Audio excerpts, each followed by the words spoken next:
Negeri 1 Pagurejo. Dalam rangka ulang tahun SMA Negeri 1 Kademangan yang ke-34 dan pelestarian budaya oleh Bidang Kebudayaan Dinas Pariwisata, Kebudayaan Pemuda, dan Olahraga Kabupaten Blitar ini, aku akan mempersembahkan sebuah dongeng sangat menarik yang berjudul Kancil, Buaya, dan Kerbau. Selamat mendengarkan ya.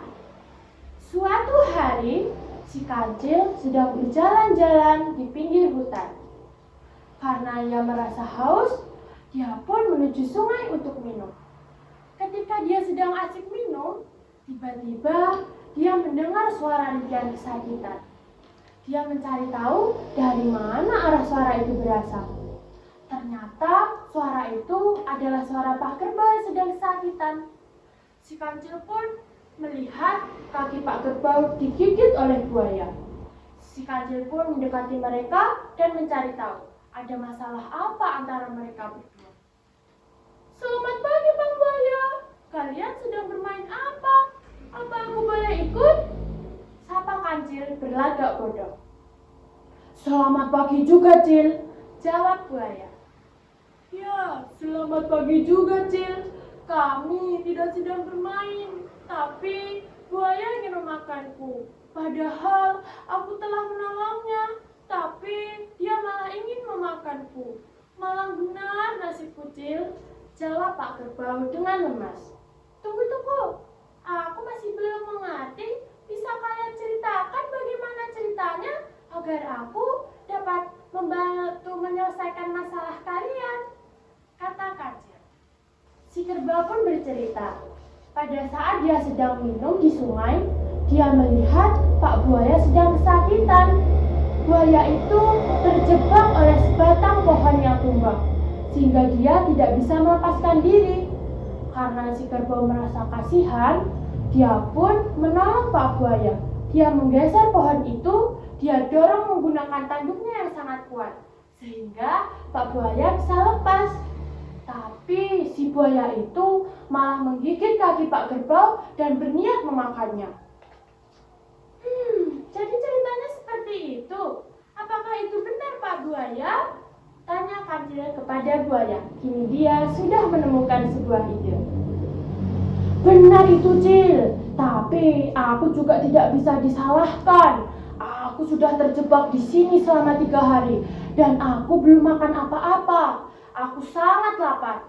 Katanya si kerbau mau menolongku. Bukankah menolong itu harus sampai tuntas, tidak boleh setengah-setengah? Makanya dia harus mau aku makan. Kata buaya berusaha membenarkan tindakannya. Wah, benar katamu Pak Buaya. Menolong itu kan harus sampai tuntas. Jadi kamu tidak salah jika ingin memakan Pak Kerbau. Kata kancil. Si kerbau pun lemas mendengar jawaban si kancil. Karena dia malah membela buaya. Dia mengharap keadilan. Dia berharap si kancil dapat membelanya. Sedangkan si buaya sangat senang karena dirinya merasa dibela. Dan dia sangat gembira karena kini tidak ada lagi yang mencegahnya untuk memakan si kerbau. Tapi kalau cuma lewat cerita saja, aku masih belum yakin. Untuk meyakinkan kalau Pak Buaya benar, maka kita harus melakukan reka adegan. Kata kancil lagi.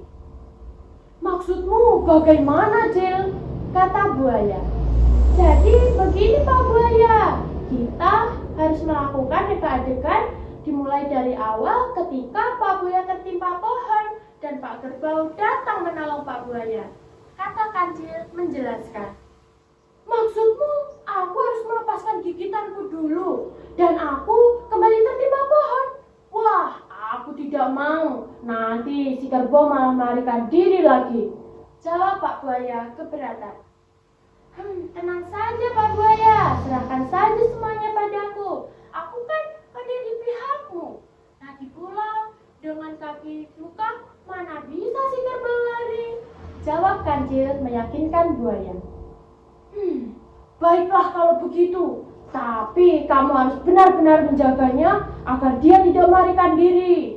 Jawab buaya setuju. Beres, serahkan saja semuanya padaku. Lariku kan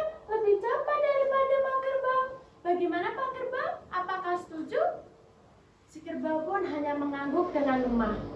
Dia sudah pasrah dengan nasib yang menimpanya. Dia hanya bisa sabar dan di dalam hatinya tak henti-henti berdoa kepada Sang Maha Kuasa agar memberinya keadilan. Reka adegan pun dimulai. Si buaya kembali ke tempat di mana dia tertimpa pohon dan Pak Kerbau kembali mendorong pohon itu menindih tubuh buaya seperti semula. Setelah yakin bahwa Pak Buaya sudah tidak bisa melepaskan diri, si kancil pun dengan cepat mengajak Pak Kerbau untuk lari. Dan si kerbau pun melarikan diri bersama kancil.